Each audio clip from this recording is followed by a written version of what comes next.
Mark Zuckerberg de Facebook, lorsqu'il a commencé il y a peut-être 9 ou 10 ans, il avait invité 5 personnes dans son dortoir pour partager la présentation et son idée de Facebook. Sur les 5 qu'il a invités, il n'y en a que 2 qui sont venus, Dustin Moskovitch et puis Eduardo Saverin, et aujourd'hui ils sont tous les deux donc des multimilliardaires comme on peut le voir là. Donc c'est important de saisir les opportunités au bon moment et tout, donc, et de prendre aussi les bonnes décisions, parce qu'en fait il y en a aussi qui peuvent rater les opportunités si on a un esprit un peu trop fermé, ou bien qui ne voit pas l'opportunité, qui voit plus des obstacles, des dangers plutôt que de voir l'opportunité. Comme ça a été le cas de Ron Wayne, qui est en fait le troisième fondateur de Apple.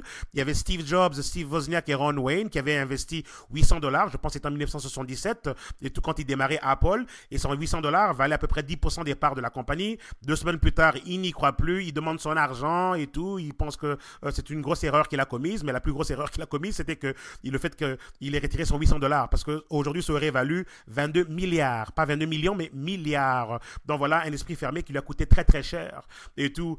Et voilà sa maison aujourd'hui, maison mobile, qui n'a même pas d'eau potable, et il vit sur le bien-être social. Donc voilà, alors il y a des décisions qui peuvent coûter très très cher. Ne pas vouloir mettre ce produit dans notre corps peut nous coûter très cher en santé plus tard. Ne pas vouloir considérer d'autres alternatives économiques et tout par rapport à l'argent et au style de vie, peut aussi coûter très très cher plus tard. Souvenez-vous de la statistique des 65 ans et plus et tout. Donc voilà, ok.